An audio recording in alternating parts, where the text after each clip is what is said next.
Hello friends, स्वागत है आप सबका आपके अपने यूट्यूब चैनल स्मार्ट स्टडी 2.0 में। आज के इस वीडियो में हम हिंदी के टॉप 30 क्वेश्चन देखेंगे। ये सभी क्वेश्चन जो है बहुत ज़्यादा इम्पॉर्टेंट है, एग्ज़ाम में पूछे गए हैं और यहाँ से क्वेश्चन आपके एग्ज़ाम में ज़रूर आएंगे। तो आप लोग वीडियो को बिना स्किप करे पूरा ध्यान से देखिएगा। तो चलिए फ्रेंड्स, वीडियो को स्टार्ट करते हैं। निम्न में दीर्घ स्वर है, 4 ऑप्शन दिया गया है। ह्रस्व ई, दीर्घ ई, ए और ए। इसमें दीर्घ स्वर आपको बताना है। स्वरों की कुल संख्या कितनी है? तो 11 है स्वरों की कुल संख्या। स्वर को 2 भागों में बांटा गया है, ह्रस्व स्वर और दीर्घ स्वर। ह्रस्व स्वर को मूल स्वर भी कहते हैं और दीर्घ स्वर। दीर्घ स्वर को फिर से 2 भागों में बांटा गया। ह्रस्व स्वर में क्या क्या आते हैं? तो आ, ई, उ और री। ये 4 स्वर जो है इन्हें हम लोग मूल स्वर या ह्रस्व स्वर कहते हैं। दीर्घ स्वर को 2 भागों में फिर से विभाजित किया गया है। मूल दीर्घ स्वर, मूल दीर्घ स्वर में आपका जो है ई और उ आता है और एक होता है आपका संयुक्त दीर्घ स्वर। संयुक्त दीर्घ स्वर में जो है ए आता है, ए आता है, ओ आता है और आ आता है। ये 4 स्वर जो है इन्हें हम संयुक्त दीर्घ स्वर कहते हैं।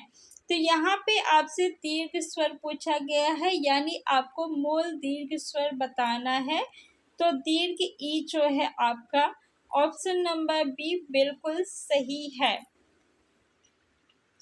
कंठ तालव्य कौन सा है? उ, रा, शा, ए, आ। बताइए इसमें से कौन सा वर्ण जो है वो कंठ तालव्य है? ओ जो है ये ओष्ठ से उच्चारित होता है। कहाँ से? ओष्ठ से। ए जो है ये कंठ तालव्य व्यंजन है। आ जो है ये आपका कंठ से उच्चारित होता है। कहाँ से? कंठ से उच्चारित होता है। ऑप्शन नंबर सी ए और ए जो है आपका बिल्कुल सही है। ये कंठ तालव्य व्यंजन है। निम्नलिखित वाक्यों में से कौन सा वाक्य विराम आदि चिन्ह की दृष्टि से शुद्ध है? क्रोध, उसके बाद देखिए अर्ध विराम लगा है, तो क्रोध के बाद अर्ध विराम चिन्ह जो है नहीं लगेगा। क्रोध चाहे जैसा भी हो मनुष्य को दुर्बल बनाता है। ऑप्शन फर्स्ट आपका गलत हो गया।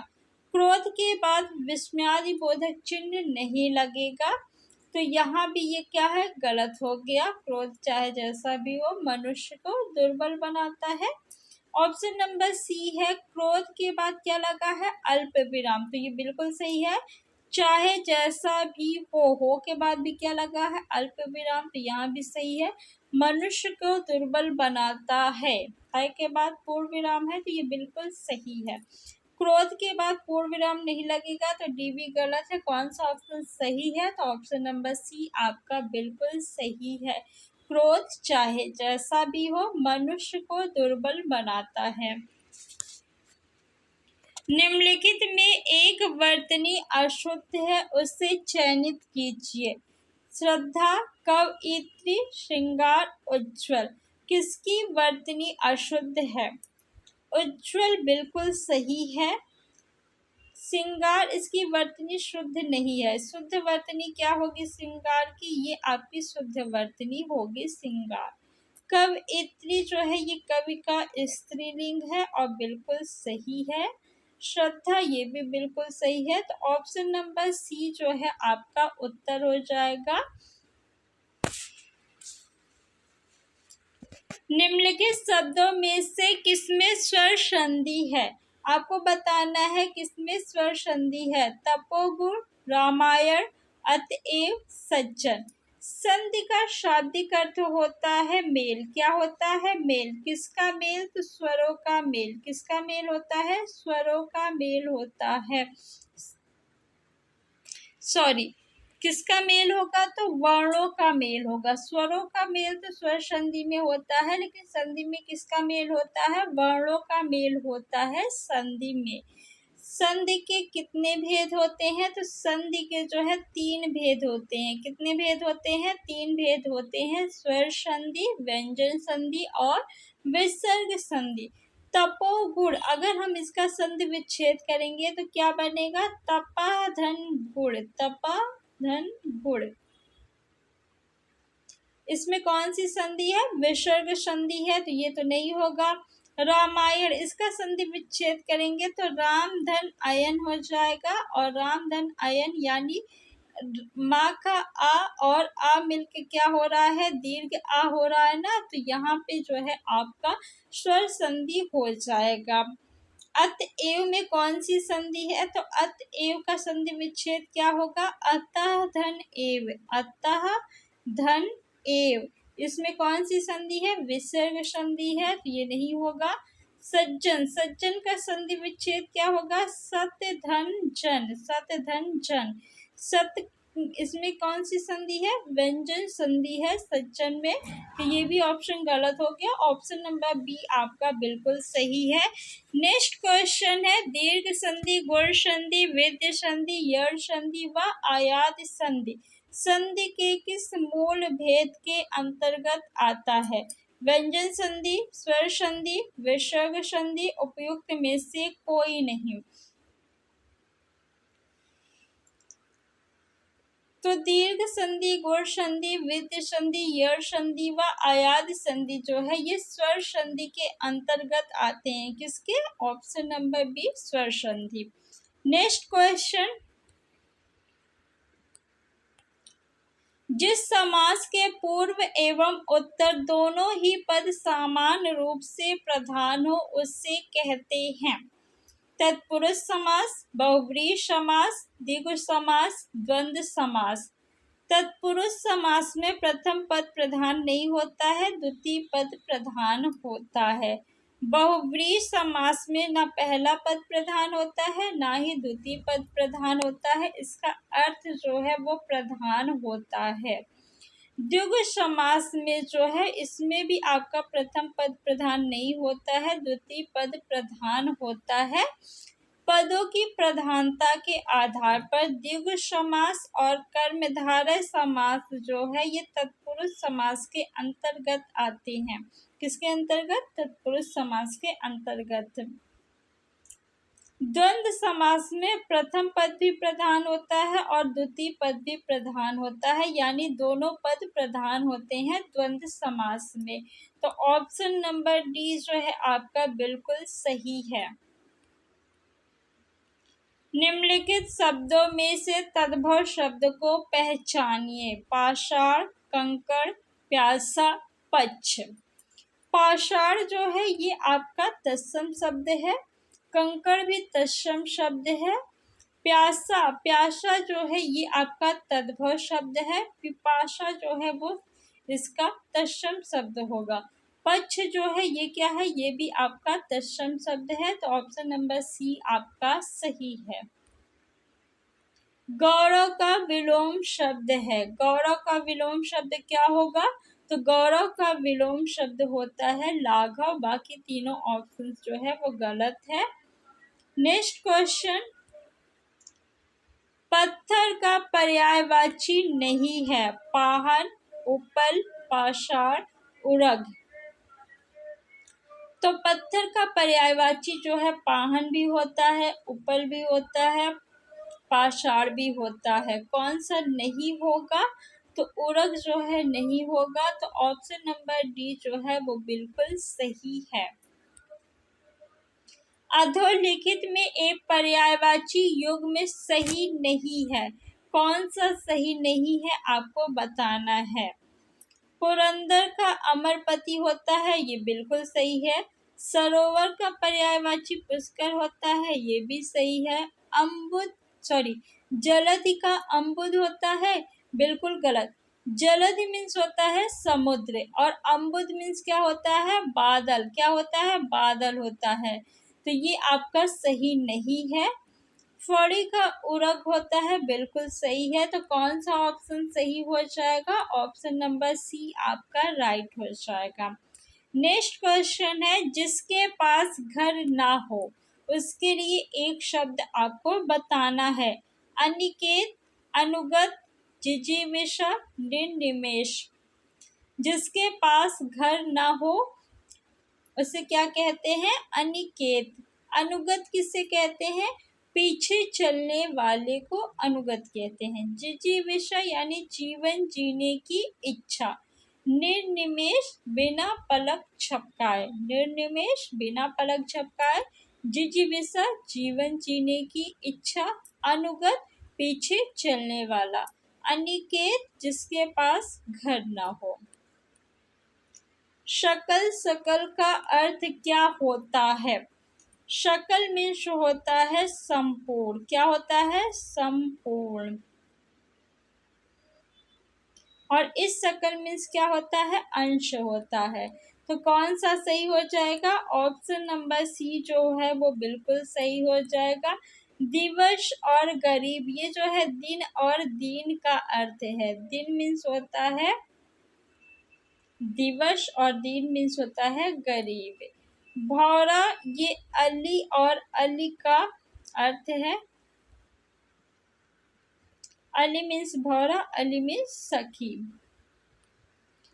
बलिदान और वीर, ये बलि और बलि का अर्थ है। आप लोग याद रखिएगा, एग्जाम में आपसे कोई भी क्वेश्चन पूछा जा सकता है। जल, प्राण, पुत्र किस शब्द का अनेकार्थी है। औषधि, सार, तत्व, जीवन। फ्रेंड्स, अगर अभी तक आपने वीडियो को लाइक नहीं किया है तो लाइक कर दीजिए और चैनल को सब्सक्राइब कर लीजिए। जीवन के अनेकार्थी शब्द है जल, प्राण, पुत्र। तो ऑप्शन नंबर डी आपका जो है वो बिल्कुल सही है। पयोद समानार्थी शब्द है किसका, दुग्ध का, दूध का, वारी का, समुद्र का। तो पयोद जो है ये समुद्र का पर्यायवाची है। ऑप्शन नंबर डी आपका सही है। बोए पेड़ बबूल के आम कहाँ से होए, लोकोक्ति का सही अर्थ है कर्म के अनुसार फल नहीं मिलता, जैसा कर्म करोगे वैसा फल मिलेगा, कर्म और फल का कोई संबंध नहीं, कर्म करो फल की इच्छा मत करो। बोए पेड़ बबूल के आम कहाँ से हो, यानी जैसा कर्म करोगे वैसा फल मिलेगा। ऑप्शन नंबर बी आपका सही है। पढ़े फारसी बेचे तेल, यह देखो कुदरत का खेल, लोकोक्ति का सही अर्थ है। क्या अर्थ होगा, पढ़े फारसी बेचे तेल, या देखो कुदरत का खेल। शिक्षित होकर बेकार रहना नहीं, योग्यता होते हुए भी व्यवस्था के कारण निम्न स्तर का कार्य करना। ऑप्शन नंबर बी आपका बिल्कुल सही है। कवि शब्द में कौन सी संज्ञा है, व्यक्तिवाचक, जातिवाचक, द्रव्यवाचक, भाववाचक। संज्ञा किसी भी व्यक्ति, वस्तु, स्थान, भाव आदि के नाम को संज्ञा कहते हैं। संज्ञा के 5 भेद होते हैं। कितने भेद होते हैं संज्ञा के, तो 5 भेद होते हैं। व्यक्तिवाचक संज्ञा, जातिवाचक संज्ञा, द्रव्यवाचक संज्ञा, भाववाचक संज्ञा, और एक होता है आपका समूहवाचक संज्ञा। समूहवाचक संज्ञा। कवि, कवि शब्द में कौन सी संज्ञा है, कवि कहने से जितने भी कवि लोग हैं वो सभी लोग आ जा रहे हैं, यानी कवि जाति का बोध हो रहा है। जैसे वकील, वकील से वकील जाति का बोध हो रहा है। अध्यापक से अध्यापक जाति का बोध हो रहा है। तो ऑप्शन नंबर बी आपका सही है। अगर हम किसी एक कवि का नाम ले ले, जैसे तुलसीदास, कबीरदास, तो वो क्या हो जाएगा, व्यक्तिवाचक संज्ञा हो जाएगा। भाववाचक संज्ञा में क्या आता है, जैसे ईमानदारी, बेईमानी, हरियाली, खुशहाली, ये सब क्या है, भाव है ना। तो भाव जितने भी है वो भाववाचक संज्ञा के अंतर्गत आते हैं। समूहवाचक संज्ञा में जैसे सेना, भीड़, कक्षा, ये क्या है, समूहवाचक संज्ञा, जहाँ समूह का बोध हो। द्रव्यवाचक संज्ञा सोना, चांदी, प्लेटिनम, जो धातुएं है वो क्या हो जाएंगे आपके द्रव्यवाचक संज्ञा, और खाने पीने की जो चीजें हैं वो भी द्रव्यवाचक संज्ञा के अंतर्गत आते हैं।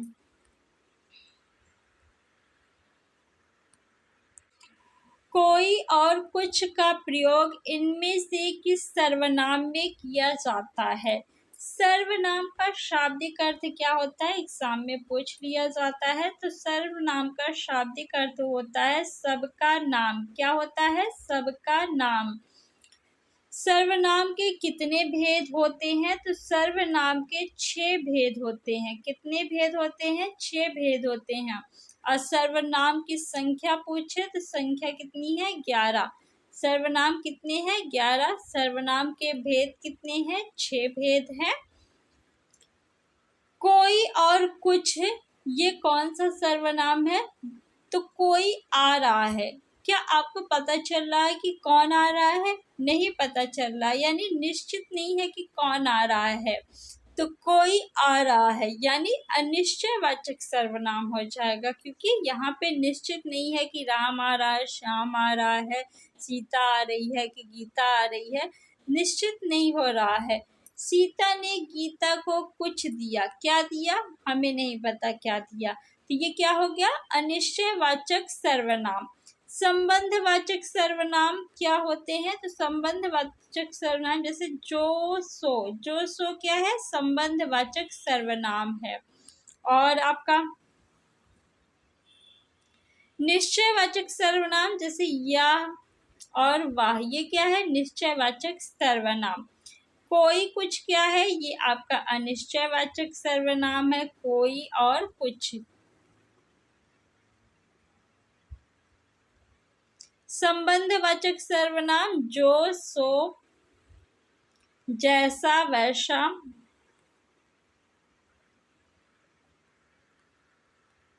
जैसा वैसा, जो और सो, ये क्या है, संबंधवाचक सर्वनाम। निजवाचक सर्वनाम में आप आता है, जो कि आदर्श सूचक आप से ये भिन्न होता है। आप जो है जब अपने लिए आता है तब निजवाचक सर्वनाम होगा, जैसे वह अपने आप ही काम कर लेगा, स्वयं, खुद, ये क्या है, निजवाचक सर्वनाम। नेक्स्ट फ्रेंड्स, अगर अभी तक आपने वीडियो को लाइक नहीं किया तो लाइक कर दीजिए और वीडियो को शेयर करके चैनल को सब्सक्राइब कर लीजिए। निम्नलिखित में पुल्लिंग शब्द छाटिए, चाहत, रंगत, आहार, मेहनत। तो पुल्लिंग और स्त्रीलिंग शब्द पता करने के लिए हम क्या करेंगे, शब्द के बाद कैसा और कैसी शब्द लगाएंगे। जैसे चाहत कैसी, तो कैसी शब्द लग रहा है, यानी स्त्रीलिंग शब्द है। रंगत कैसी, तो ये भी स्त्रीलिंग हो गया। आहार कैसा, आहार कैसा, तो जब कैसा शब्द किसी शब्द के साथ लगेगा तो वो पुल्लिंग शब्द हो जाएगा। मेहनत कैसी, तो ये स्त्रीलिंग हो गया। ऑप्शन नंबर सी आपका सही है। जिन भाववाचक संज्ञाओं के अंत में हट होता है उनका लिंग होता है पुल्लिंग, स्त्रीलिंग, नपुंसकलिंग, उभयलिंग। तो जिन भाववाचक संज्ञाओं के अंत में हट होता है उनका लिंग जो है वो स्त्रीलिंग होता है। क्या होता है, स्त्रीलिंग। ऑप्शन नंबर बी आपका सही है। कहानी शब्द का बहुवचन क्या है, तो कहानी शब्द का बहुवचन क्या हो जाएगा, कहानियाँ। क्या होगा, कहानियाँ होगा कहानी शब्द का बहुवचन। ऑप्शन नंबर कौन सा सही है, तो ऑप्शन नंबर बी आपका राइट है। कानों सुनी बात पर यकीन मत करो, रेखांकित पद का कारक बताइए। कर्ता कारक, कर्म कारक, करण कारक, संप्रदान कारक। कर्ता कारक का चिन्ह क्या है? ने। कर्म कारक का चिन्ह क्या है? को। करण कारक का चिन्ह क्या है? से।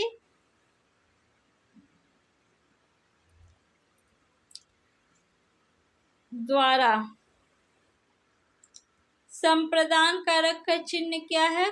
को, के लिए। कानों सुनी बात पर यकीन मत करो। कानों सुनी यानी कान से सुनी। कान से सुनी से किस कारक का चिन्ह है? तो करण कारक का चिन्ह है। तो ऑप्शन नंबर सी आपका सही हो जाएगा। दूसरा लड़का कहाँ गया वाक्य में दूसरा किस प्रकार का विशेषण है? समुदायवाचक, गणनावाचक, क्रमवाचक, आवृत्तिवाचक। तो पहला, दूसरा, तीसरा, चौथा, पांचवा, छठवा, ये सब क्या है?